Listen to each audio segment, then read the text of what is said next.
Olá, eu sou a professora Maria Manuela e essa é a nossa aula de Fisiologia do Sistema Urinário. Existem 3 processos básicos para a produção da urina. São eles a filtração, reabsorção e secreção. A filtração consiste no movimento de líquido do sangue presente no capilar glomerular para o lúmen do néfron, mais especificamente para o espaço urinário presente na cápsula de Bowman. A reabsorção é o transporte de substâncias do filtrado ao longo do túbulo de volta para o sangue, através dos capilares peritubulares. E a secreção é a remoção seletiva de moléculas presentes no sangue para o filtrado nos túbulos renais. Percebam que existe uma semelhança entre filtração e secreção. Os dois processos correspondem ao movimento de substâncias do sangue para o néfron. Porém, a secreção é um processo mais seletivo que, em geral, usa proteínas de membrana para transportar as moléculas para o interior do néfron. Já a filtração é um processo inespecífico. Aqui temos um esquema com a depuração renal de 4 substâncias hipotéticas. A depuração é definida como a quantidade de plasma que é completamente limpo de qualquer substância dada por unidade de tempo. Começando com a substância A, nós temos que ela é livremente filtrada pelos capilares glomerulares, mas não é reabsorvida e nem secretada. Logo, a intensidade da excreção é igual à intensidade da filtração. Um exemplo de substância que se comporta como a substância A é a creatinina, que é um subproduto do metabolismo e não vai ser necessário ao nosso corpo. Então, ela é totalmente excretada. A substância B é livremente filtrada e parcialmente reabsorvida. Sendo assim, a intensidade da excreção da substância B é menor que sua intensidade de filtração.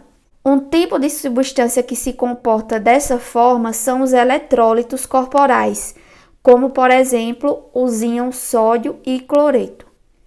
A substância C é livremente filtrada e completamente reabsorvida, então ela não vai ser excretada na urina, pelo menos não em condições normais.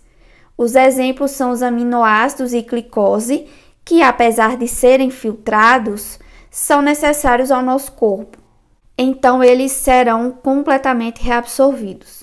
E temos a substância do tipo D, que é filtrada, não é reabsorvida e é ainda secretada. Ocorre geralmente com substâncias que devem ser retiradas rapidamente do sangue, por exemplo, ácidos e bases orgânicos. É por isso que vocês vão ver que a taxa de filtração, que é a quantidade de líquido filtrado no nosso corpo por dia, é muito alta, pois substâncias que possam estar presentes no sangue, como a substância do tipo D, serão eliminadas rapidamente da corrente sanguínea para proteger nosso corpo de qualquer reação nociva que essas substâncias possam causar. Por isso que a taxa de filtração é tão alta. Então, a quantidade excretada de um soluto vai ser o resultado da quantidade filtrada menos a quantidade reabsorvida mais a quantidade secretada daquele soluto. Essa imagem mostra bem os locais onde esses processos ocorrem: filtração, reabsorção e secreção.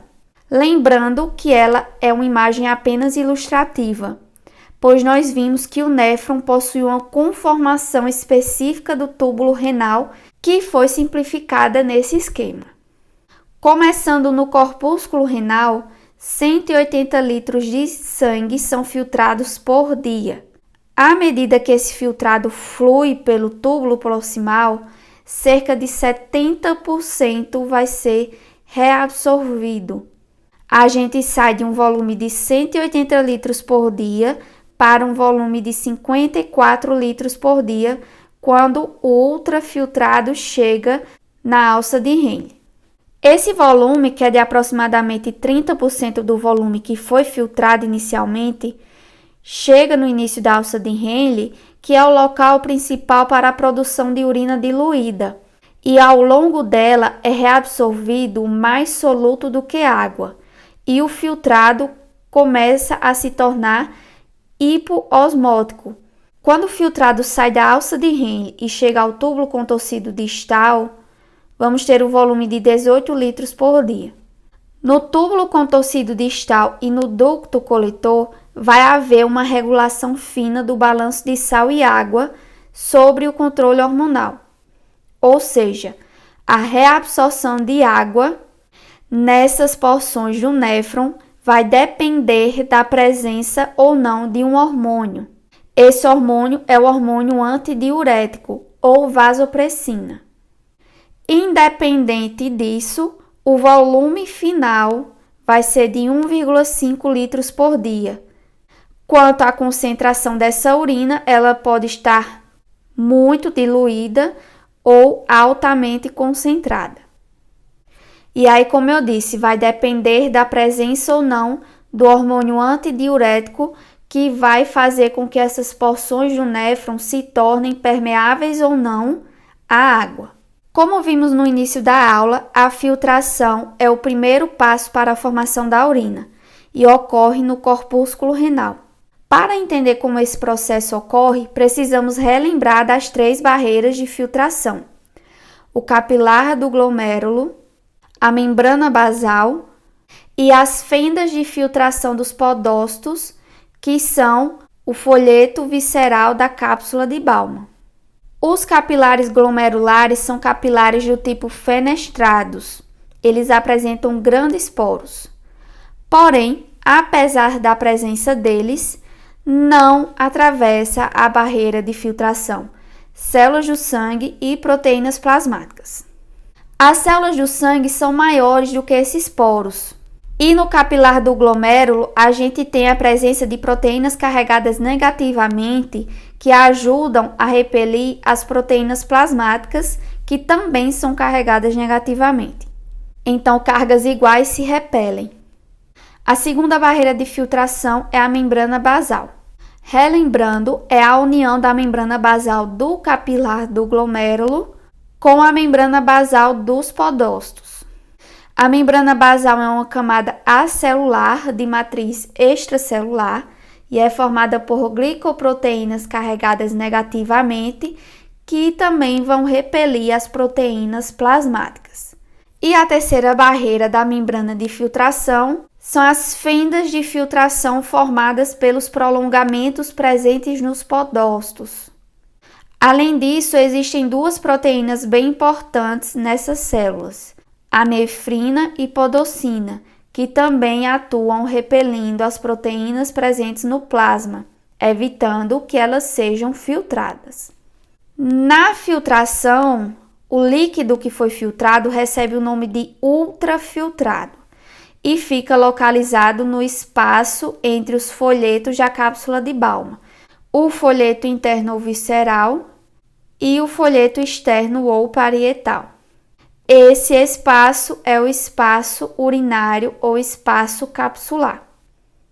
Aqui temos uma outra imagem representando todas as estruturas do corpúsculo renal: a arteríola aferente e eferente, capilares glomerulares envolvidos pelos podócitos, as células mesangiais entre os capilares glomerulares e as células mesangiais extraglomerulares, que é um dos componentes do aparelho justaglomerular, e o espaço capsular ou espaço urinário, que aqui está representado na cor amarela. É onde o ultrafiltrado vai ser recebido na cápsula de Bowman. Em seguida, ele segue através do túbulo contorcido proximal. Do volume total do plasma que entra na arteríola aferente, apenas 20% vai ser filtrado. Os 80% restantes seguem através da arteríola eferente e vão ser enviados para a circulação sistêmica. Dos 20% do volume que foi filtrado, 19% vai ser reabsorvido, então vai retornar para a corrente sanguínea. Apenas 1% do volume que foi inicialmente filtrado vai ser excretado para o meio externo na forma de urina. Porém, essa filtração, por mais que pareça, ela não é passiva. Existem forças que vão atuar a favor e contra a filtração. Vai ter uma força que vai ser favorável e outras duas que serão desfavoráveis, serão contrárias à filtração. Essas forças são a pressão hidrostática do sangue, a pressão coloidosmótica e a pressão hidrostática do fluido. A pressão hidrostática do sangue é a pressão que o sangue faz sobre os capilares glomerulares. Essa pressão é favorável à filtração e é de 55 milímetros de mercúrio. As outras duas são contrárias à filtração. A pressão coloidosmótica, que é mais alta no interior dos capilares glomerulares do que na cápsula de Bowman e favorece o movimento de líquido de volta para os capilares. E a pressão hidrostática do fluido, que é a pressão que o fluido exerce no interior da cápsula de Bowman, também é contrária à filtração. Por fim, temos uma pressão de 55 milímetros de mercúrio favorável à filtração e uma pressão de 45 milímetros de mercúrio contrárias à filtração, que é a soma da pressão coloidosmótica, que é de 30 milímetros de mercúrio, e a pressão hidrostática do fluido, que é de 15 milímetros de mercúrio.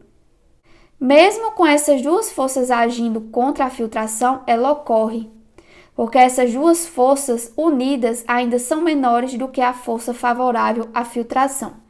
Então, a pressão de filtração resultante vai ser de 10 milímetros de mercúrio. O valor da pressão hidrostática do sangue pode ser variável de acordo com a pressão arterial, porém a taxa de filtração glomerular não sofre grandes variações em relação à pressão arterial. Mas o que seria a taxa de filtração glomerular? Corresponde ao volume de fluido filtrado para dentro da cápsula de Bowman por unidade de tempo. Esse volume é de 125 ml por minuto ou 180 litros por dia. Ou seja, todo o volume plasmático total, que é de aproximadamente 3 litros, vai ser filtrado 2,5 vezes a cada hora ou 60 vezes por dia. Existe a autorregulação que mantém uma taxa de filtração glomerular quase constante quando a pressão arterial média está entre 80 e 180 milímetros de mercúrio. O controle da taxa de filtração inicialmente ocorre pela regulação do fluxo sanguíneo através das arteríolas aferente e eferente. Se ocorrer uma resistência nessas arteríolas, o fluxo sanguíneo diminui.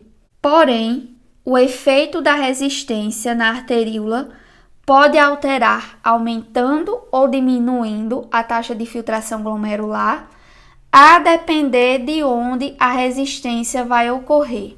Se a resistência aumenta na arteríola aferente, vai ocorrer uma diminuição da taxa de filtração glomerular. O fluxo de sangue nessa arteríola vai se tornar reduzido e, consequentemente, o fluxo de sangue que chega ao glomérulo também será reduzido.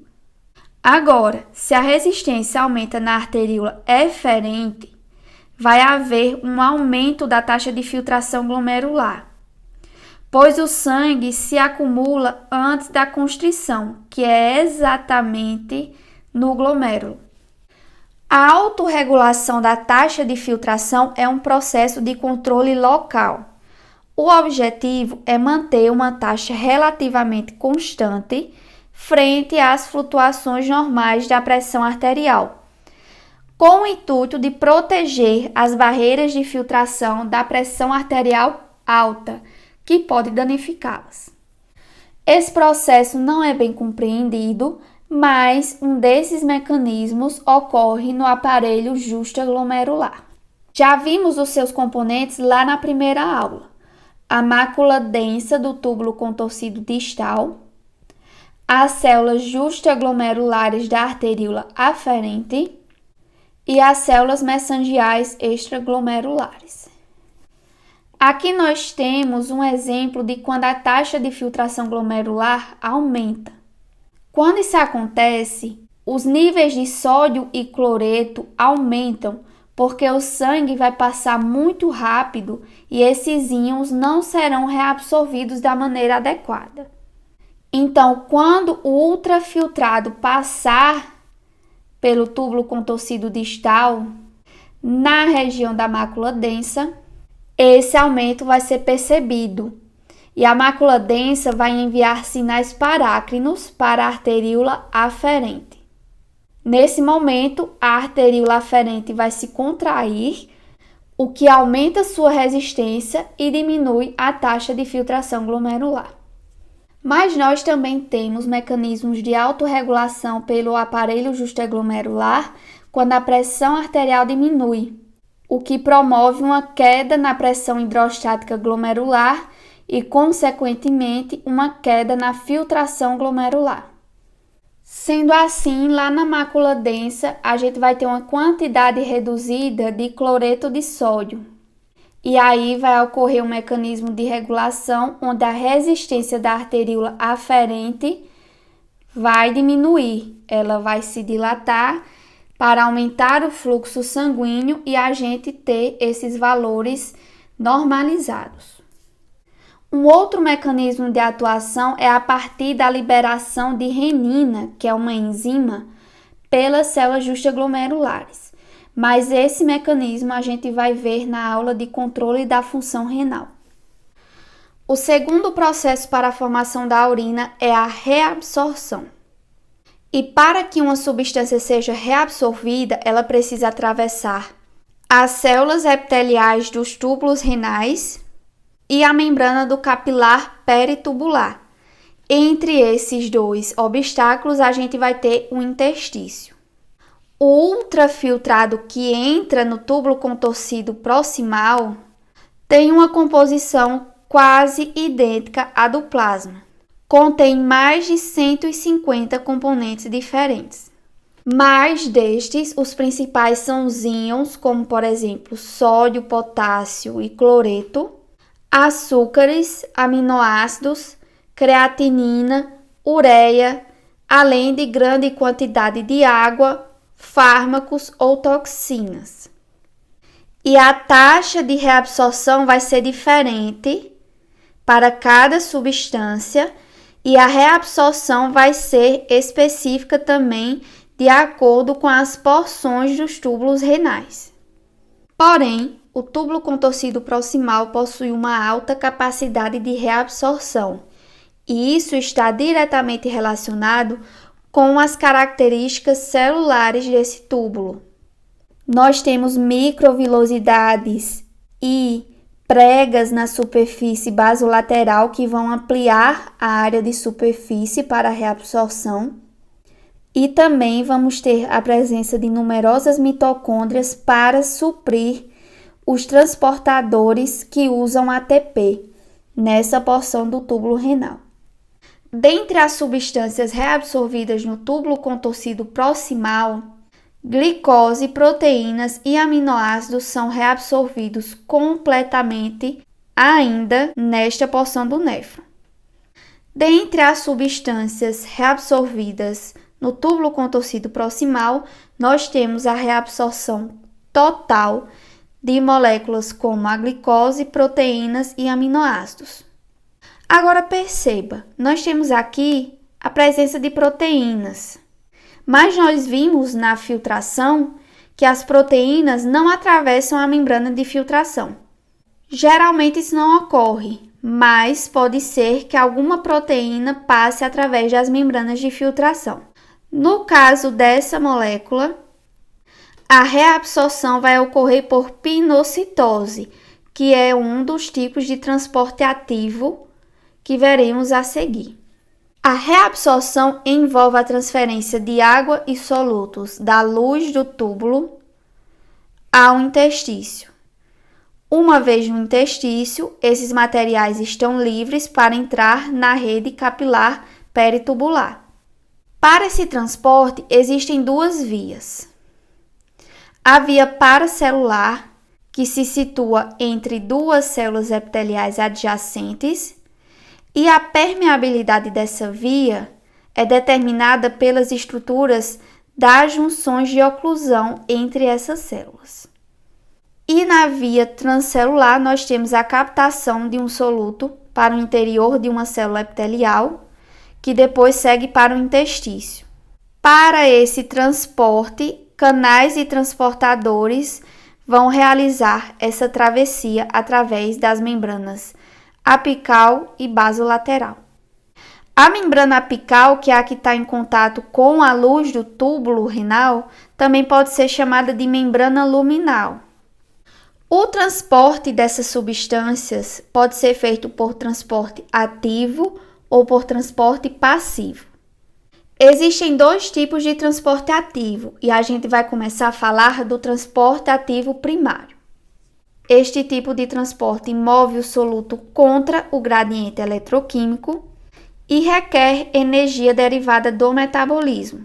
Essa energia vai vir da hidrólise do ATP. E como exemplo, a gente tem as bombas de sódio e potássio. Essas bombas estão presentes na membrana basolateral das células epiteliais do túbulo contorcido proximal.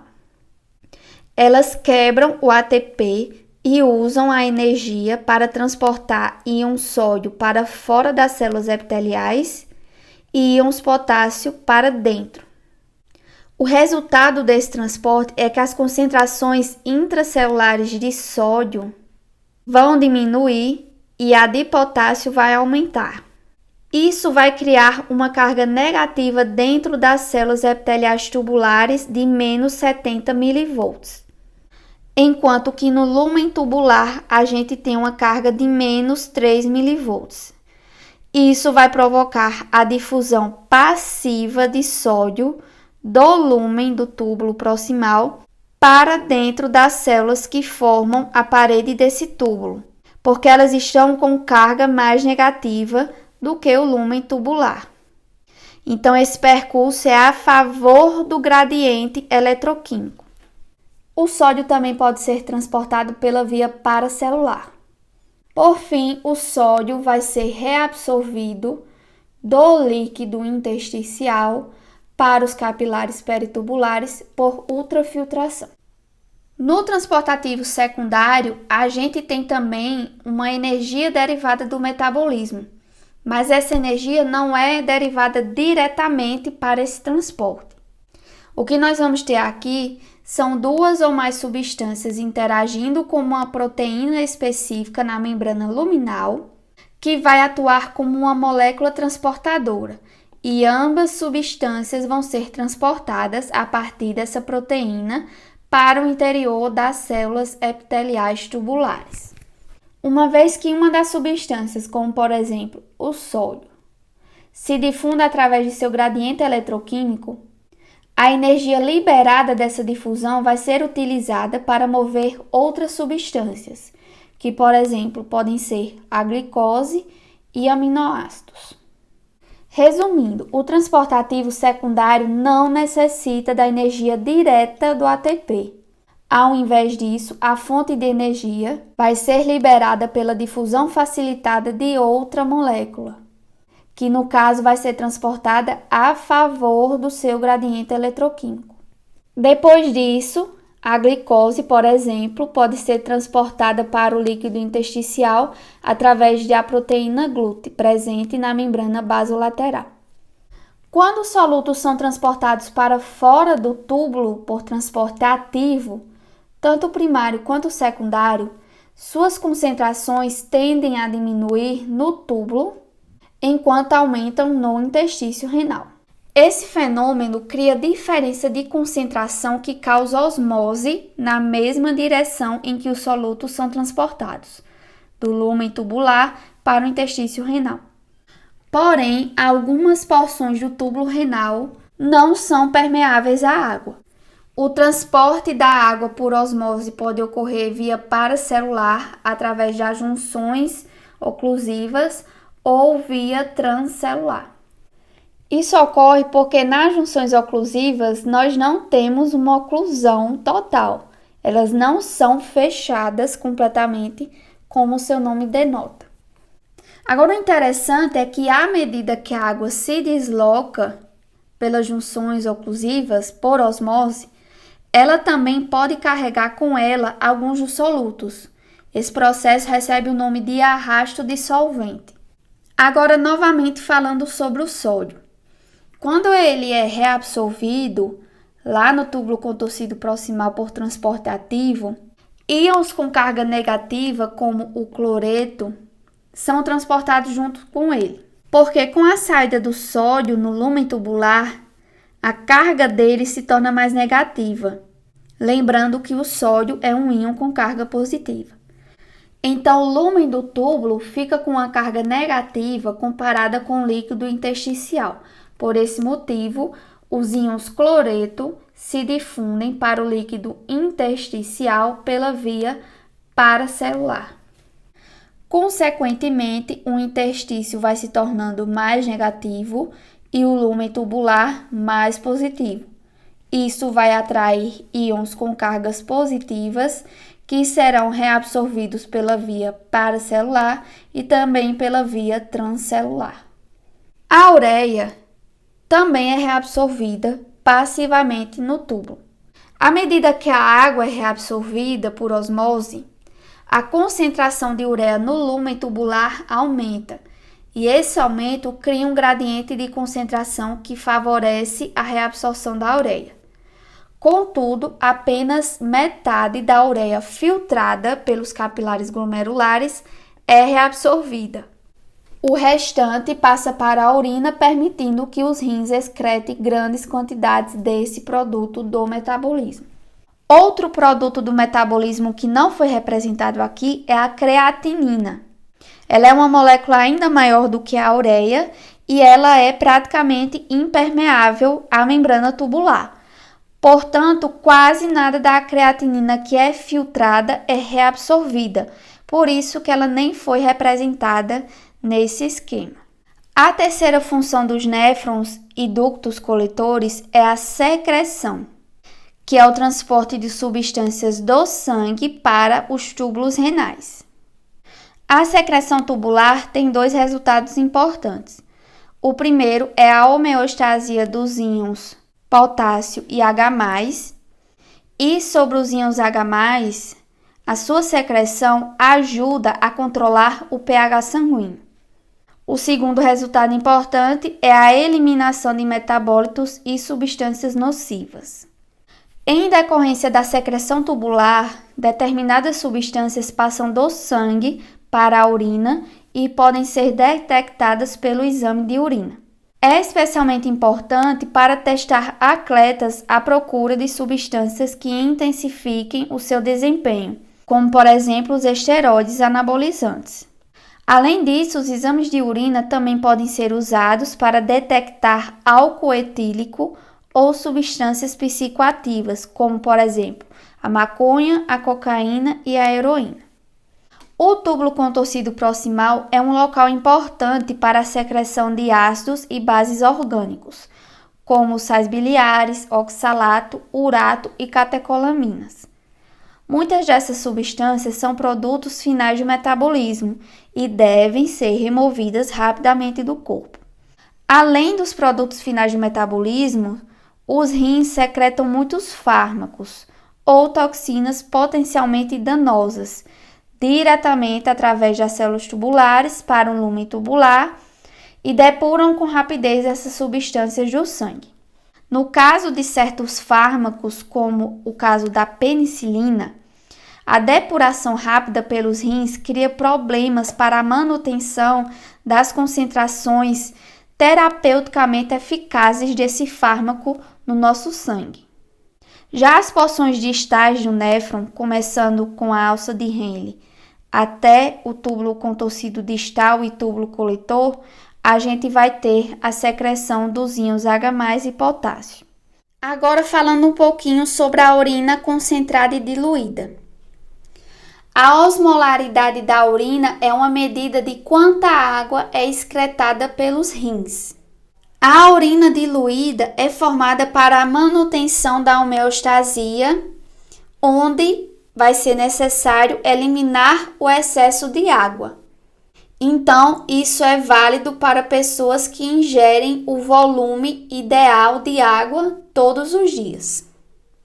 A osmolaridade da urina diluída pode chegar a 50 miliosmole, que é uma urina com muita água e pouco soluto, e esse processo é conhecido como diurese. É por isso que o ADH tem esse nome, porque o efeito dele é o contrário. Já a urina concentrada é formada quando os rins precisam conservar água. A urina concentrada pode chegar a possuir as concentrações de 1.200 miliosmole contra 300 miliosmole, que é o volume do plasma sanguíneo, por exemplo. E a medula renal vai ser muito importante nesse processo. Os rins, eles controlam a concentração da urina variando a quantidade de água e sódio reabsorvidos no néfron distal. E relembrando, o néfron distal é o túbulo contorcido distal, túbulo coletor e ducto coletor. Então, o que os rins vão fazer para produzir urina diluída? Vão reabsorver solutos sem permitir que a água os acompanhe por osmose. Isso ocorre principalmente no ducto coletor, que é impermeável à água. Então, a gente vai ter uma reabsorção de solutos sem a reabsorção de água. Para produzir urina concentrada, é necessário reabsorver água, mas deixar os solutos no lumen tubular. Então, como que isso é possível? O córtex renal, que é essa região aqui, possui uma osmolaridade de cerca de 300 miliosmol. No túbulo contorcido proximal, a reabsorção é isosmótica, ou seja, a concentração do filtrado vai ser a mesma do líquido intersticial, que é de 300 miliosmole. Então, o que a gente vai ter aqui é reabsorção de água e solutos. À medida que o néfron penetra na medula, a osmolaridade no interstício da medula, que é essa região aqui da linha branca para baixo, vai aumentar. Então, aumenta de 300 miliosmole para 1.200 miliosmole na região em que os ductos coletores esvaziam lá nos cálices menores, através da papila renal. Então, o que vai acontecer no ramo descendente da alça de Henle? Vai haver a perda de água para o interstício.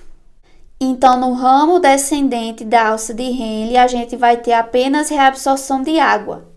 Então, a gente tem ao longo do percurso do filtrado no ramo descendente fino da alça de Henle, o aumento na concentração de solutos, porque a água vai estar saindo e os solutos vão se tornando cada vez mais concentrados. Então, na curvatura da alça de Henle, a gente vai ter uma concentração no filtrado de 1.200 miliosmoles. No ramo ascendente da alça de Henle, a permeabilidade vai se alterar. Esse túbulo é impermeável à água, mas permeável aos solutos. Então, os íons vão ser reabsorvidos, mas a água não vai os acompanhar, porque o ramo ascendente fino e o ramo ascendente espesso da alça de Henle são impermeáveis à água. E aí, o que vai acontecer? A concentração do filtrado vai sair de 1.200 miliosmole para 100 miliosmole, porque os íons foram reabsorvidos. Então, o filtrado saiu de um estado de altamente concentrado para altamente diluído. Então, a alça de Henle é o local para a formação de urina diluída. Já no néfron distal, a permeabilidade vai ser controlada pelo hormônio antidiurético, o ADH. Quando a membrana luminal do néfron distal não é permeável à água, ela vai permanecer dentro dos túbulos. Uma pequena quantidade de soluto pode ser reabsorvido e aí o filtrado vai se tornar ainda mais diluído. Ele entrou no néfron distal com 100 miliosmole e como não houve reabsorção de água e houve alguma reabsorção de soluto, ele se tornou ainda mais diluído. Agora, quando a membrana luminal do néfron distal é permeável à água, a osmose leva a água do lúmen, que está menos concentrado, para o líquido intersticial, que é a região da medula que vai ter uma concentração osmótica maior. Então, a água vai seguir o percurso da região onde a concentração de solutos é menor para a região onde a concentração de solutos é maior, para tentar diluir essa região. Mas isso só ocorre na presença do ADH. Então, aqui uma imagem para ilustrar isso. No caso da urina concentrada, o néfron distal ele é permeável à água, então a água vai sendo reabsorvida.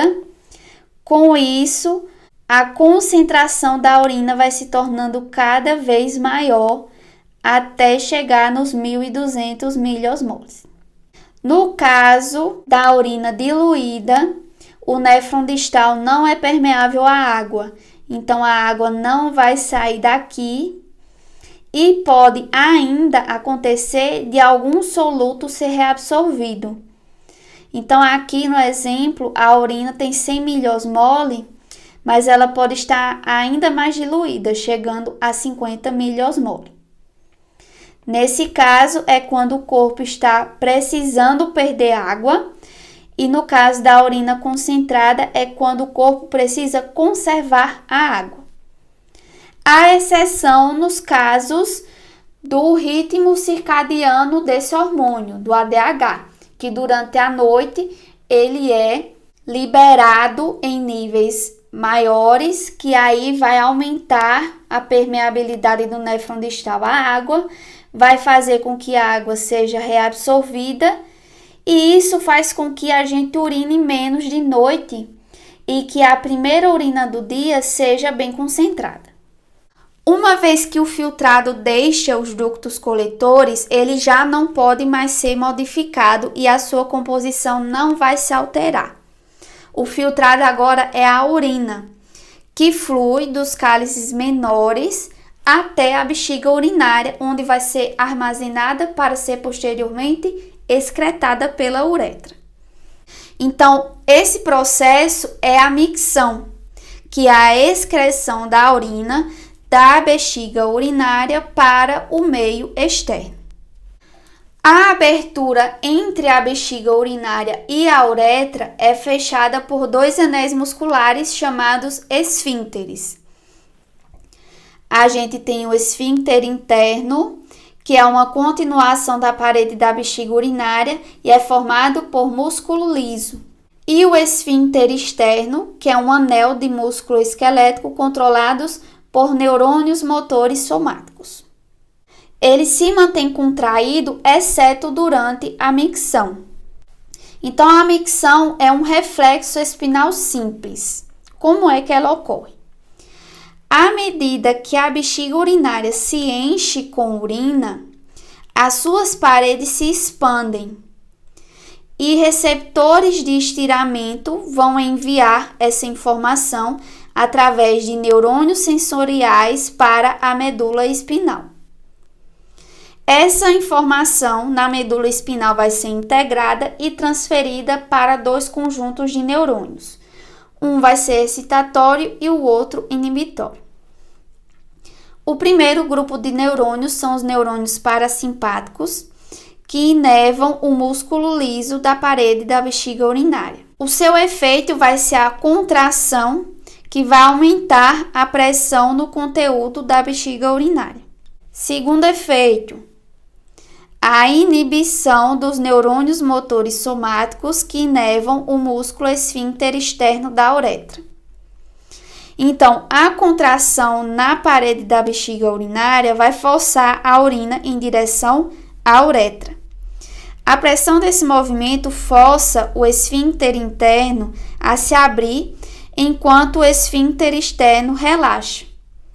E aí a micção ocorre. Existe o controle voluntário da micção, mas até certos níveis. A bexiga urinária tem um limite máximo de armazenamento de urina, que é de 700 a 800 ml. Então, essa foi a nossa aula de fisiologia do sistema urinário. Não podemos esgotar esse assunto devido ao tempo, que é curto, e a quantidade de conteúdo, que é muito grande. Mas os principais aspectos da filtração, reabsorção e secreção foram abordados e espero que vocês tenham compreendido. Nos vemos na próxima aula.